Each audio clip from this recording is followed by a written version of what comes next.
Balancing of redox equations या redox reactions. अच्छा, first of all जब भी रिडॉक्स रिएक्शन होता है यानी जिसमें रिडक्शन एंड ऑक्सीडेशन सिमल्टेनियसली हो रहे हों तो वो कहलाता है रिडॉक्स रिएक्शन। अब रिडक्शन में होता है gain of electron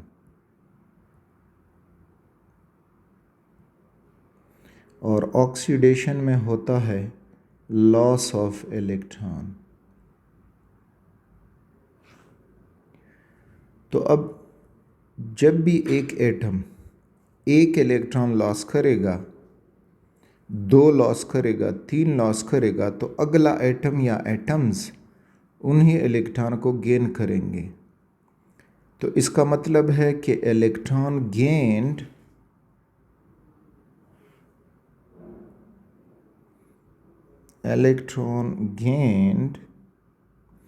must be equal to electron lost। तो इस वजह से हम इस इक्वेशन को बैलेंस करेंगे कि जिसमें जितने इलेक्ट्रॉन लॉस हुए हैं तो उतने ही गेन होंगे, जितने गेन हुए हैं तो उतने ही लॉस होंगे। तो इस वजह से हमने उस इक्वेशन को बैलेंस करना होगा। अब ये बैलेंसिंग दो तरीक़ों से होती है। एक बैलेंसिंग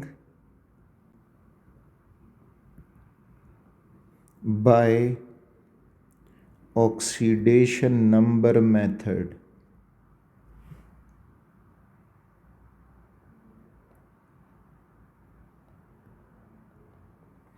और दूसरी जो होगी वो है बैलेंसिंग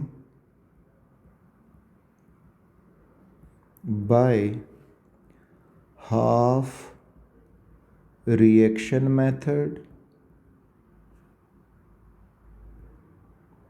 या also known as ion electron method.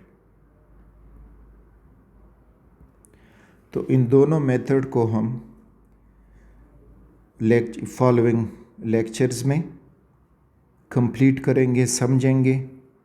और रिमेंबर इनके लिए रूल्स हैं, तो वो रूल्स के ऊपर प्रैक्टिस करके आपको वो याद हो जाएंगे और काफ़ी टाइम कंज्यूमिंग भी हैं, एक एक रूल अप्लाई करोगे। तो शुरू करते हैं। पहला method balancing by oxidation number method.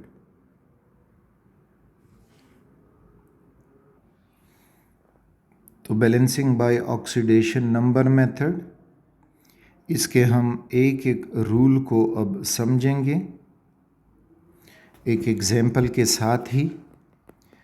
तो पहला रूल ये है कि right the skeleton equation. Skeleton का मतलब है अनबैलेंस्ड इक्वेशन। तो पहले आप अनबैलेंस्ड इक्वेशन लिखें। तो अनबैलेंस्ड इक्वेशन हम लिखते हैं, वो है कि zinc when reacts with HNO3 nitric acid, तो इससे बनता है जिंक नाइट्रेट, साथ में नाइट्रोजन ऑक्साइड और वाटर। तो ये हमने पहला स्टेप लिखा, स्केलेटन इक्वेशन। दूसरा step, right oxidation number of each element above it। जो भी एलिमेंट इस रिएक्शन में है तो उसका ऑक्सीडेशन नंबर उसके ऊपर लिख दें। तो अब हम दोबारा ये इक्वेशन लिखते हैं, zinc plus HNO3 gives zinc nitrate NO3 whole 2 NO और H2O। अब ऑक्सीडेशन नंबर लिखने के लिए आज जिंक इधर एलिमेंटल फॉर्म में है, तो जो भी एटम एलिमेंटल फॉर्म में होगा, अनकम्बाइंड फॉर्म में होगा डिफरेंट एलिमेंट के साथ, तो उसका ऑक्सीडेशन नंबर हम 0 लेंगे। तो ये लिखा 0। हाइड्रोजन फर्स्ट ग्रुप का मेंबर है तो ये +1 हुआ। अब ऑक्सीजन -2 है और 3 ऑक्सीजन हैं तो -6 हो जाएगा। -6 और +1 बिकम्स -5, और जब ये 0 के राइट पे चलेगा तो +5 बन जाएगा नाइट्रोजन, और ये हुआ -2। ये यहाँ से ख़त्म किया। प्रोडक्ट के साइड पे आ गए हैं, तो अब यहाँ पे देखोगे तो NO3, एक NO3 -1 है। जब 2 हुए तो -2 हुआ। अब -2 को न्यूट्रलाइज करने के लिए जिंक को +2 होना चाहिए, तो zinc +2।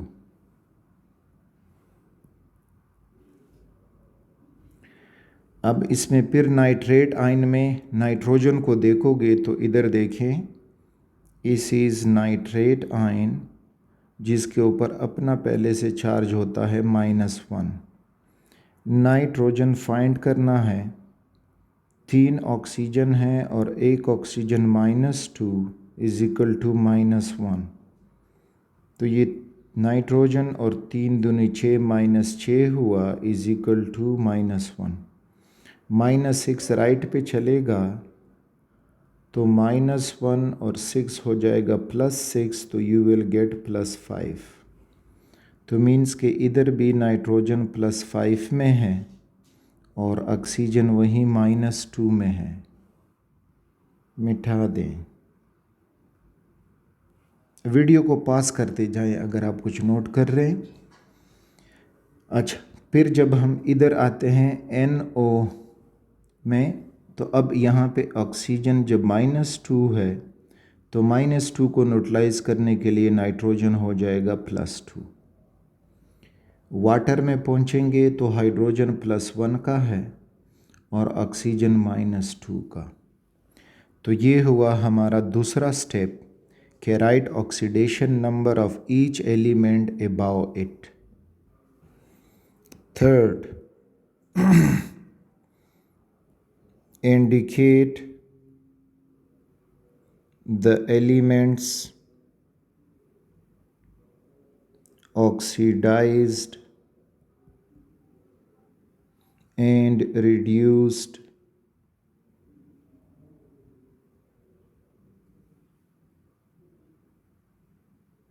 by means of arrow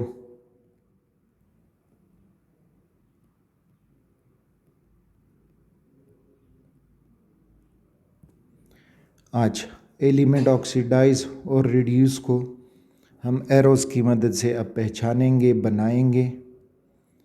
तो दोबारा हमने इक्वेशन लिखना होगा। जिंक प्लस HNO3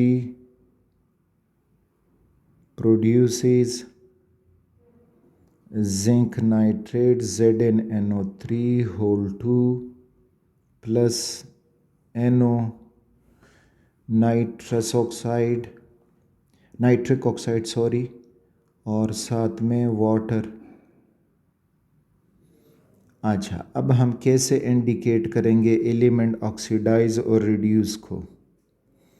तो देखें, जिंक को देखते जाएं। फर्स्ट ऑफ ऑल वो 0 से +2 में चला गया है, तो जिंक के ऑक्सीडेशन स्टेट में फ़र्क आया है।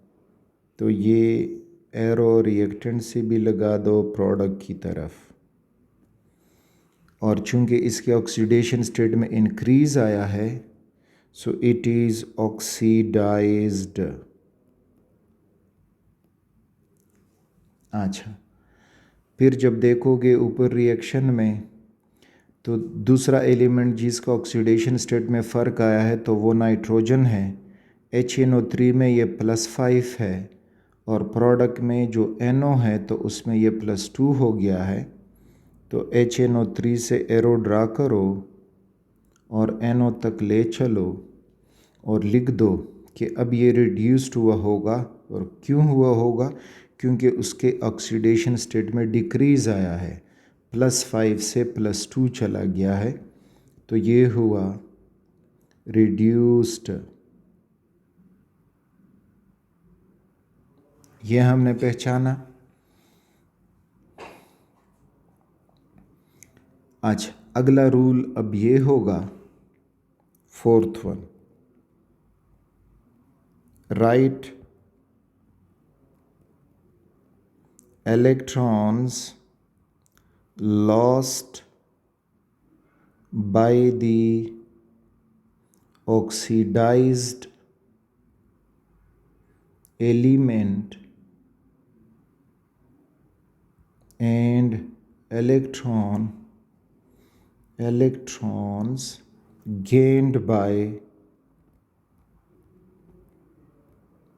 reduced element.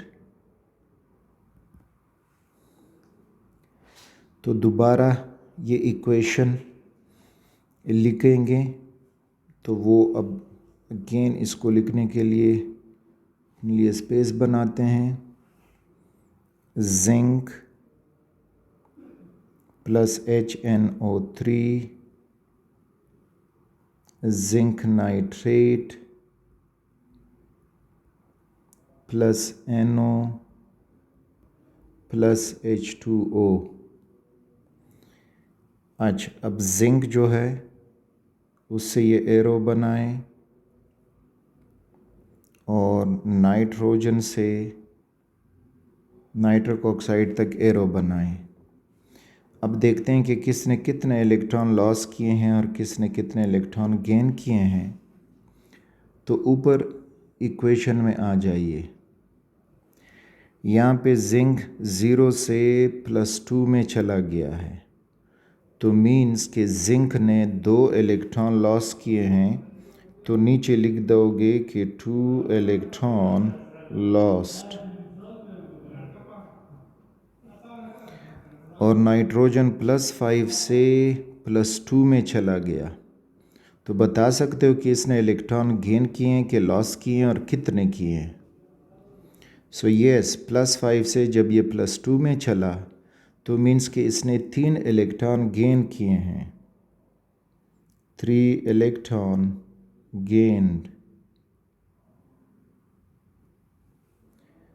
तो ये हमने लिखे 4 स्टेप में इस तरह से।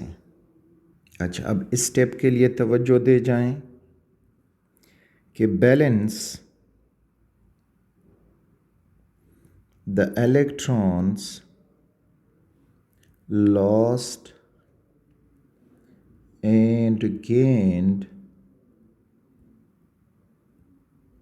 by multiplying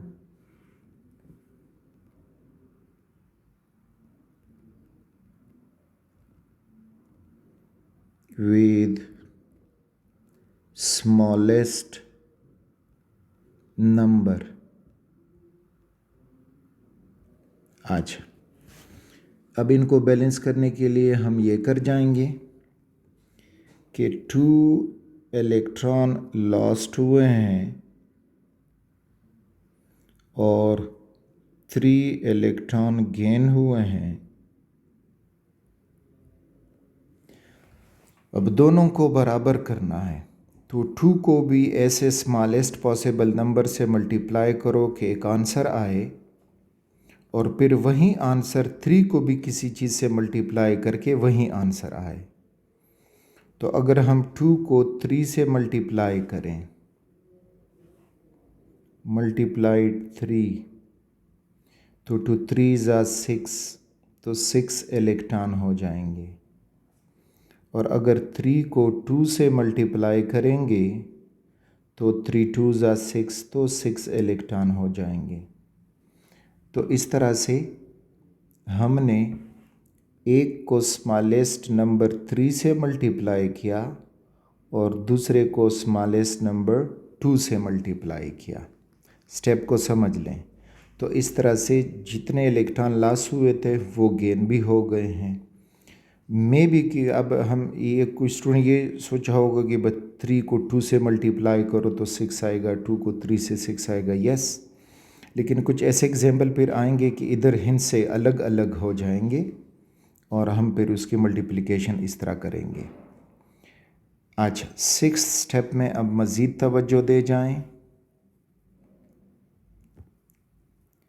place the smallest number multiplied in step 5 as coefficients to the elements oxidized and reduced in the equation। तवज्जो दे जाएं। इक्वेशन अब हम दोबारा लिखेंगे। तो zinc reacted with HNO3 and produced zinc nitrate plus NO plus water. Step को तवज्जो दे जाएं।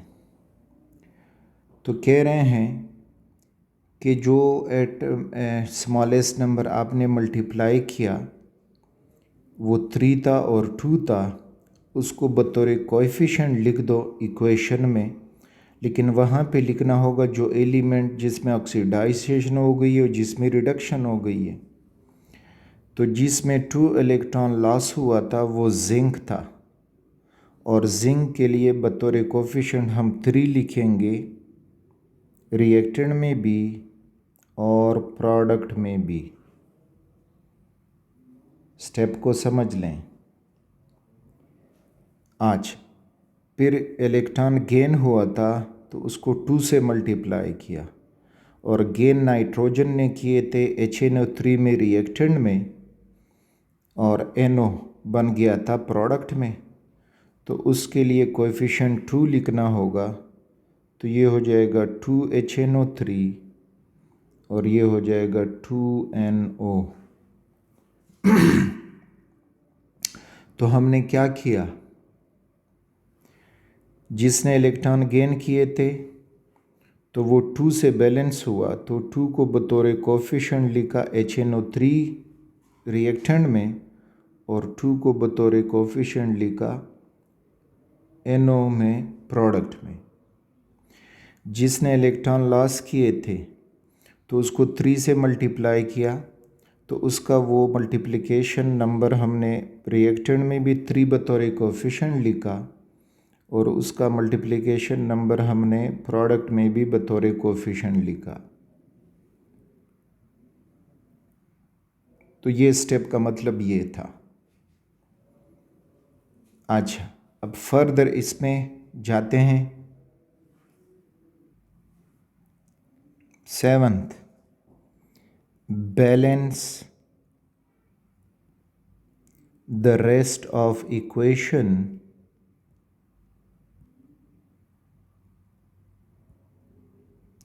by inspection method।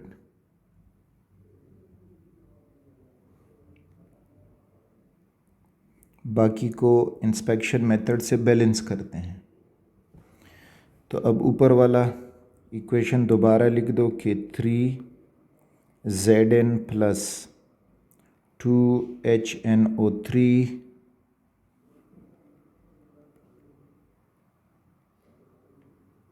gives 3ZnNO3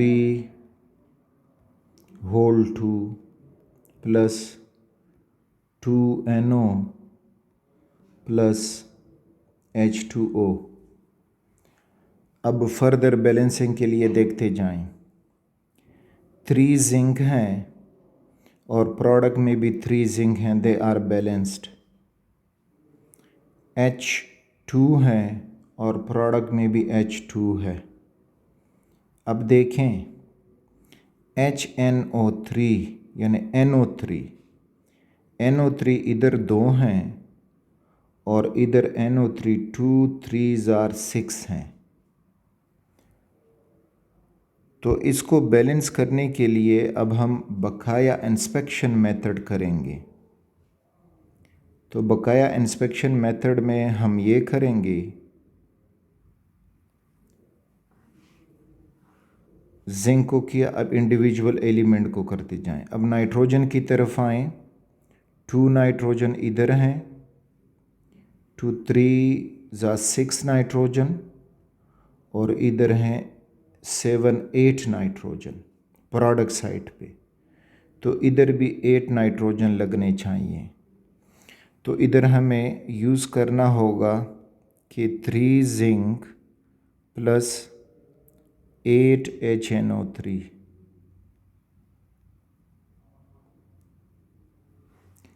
अच्छा, अब इसके साथ अब फर्दर देखते जाएं।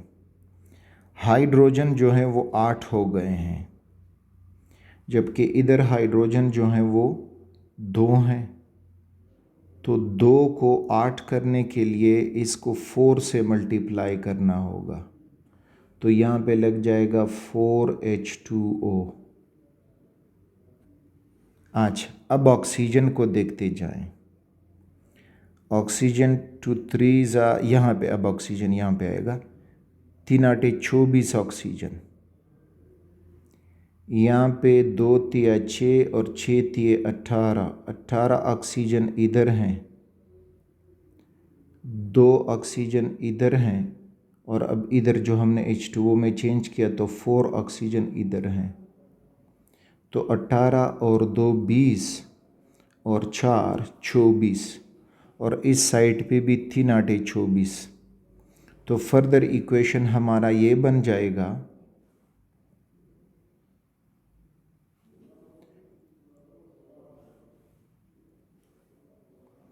कि 3Zn NO3 whole 2 plus 2NO and plus 4H2O. So this is the balanced equation. तो काफ़ी टाइम कंज्यूमिंग है, टेक्निकल है, तो आपने इसी तरह ही इसको टैकल करना होगा टेक्निकली, और टाइम को आपने इस तरह से कंज्यूम करना होगा कि मैं किस तरह कम से कम वक्त में इसको बैलेंस करूं। फर्दर जो एक्सरसाइज में क्वेश्चंस हैं उन पे इसी तरह प्रैक्टिस करें। पेपर में इसका एक क्वेश्चन ज़रूर आता है, लॉन्ग क्वेश्चन में, सेक्शन सी में। और एक और बात कि अब इससे अगर MCQs बनाए जाएंगे तो बस आपसे यही कहा जाएगा कि किसने कितने इलेक्ट्रॉन लॉस किए, कौन ऑक्सीडाइज हुआ, कौन सा रिड्यूस हुआ। और बैलेंस के लिए अगर एक साइड पे हम इतने एटम लगाएंगे तो दूसरी साइड पे फिर कहाँ पे हमने कौन सा नंबर लगाना होगा। तो इस किस्म के क्वेश्चन बतौर MCQs आपको मिलेंगे इस बैलेंसिंग ऑफ इक्वेशन से। तो नेक्स्ट जाते हैं आयन इलेक्ट्रॉन मेथड की तरफ, वो हमारा टॉपिक होगा।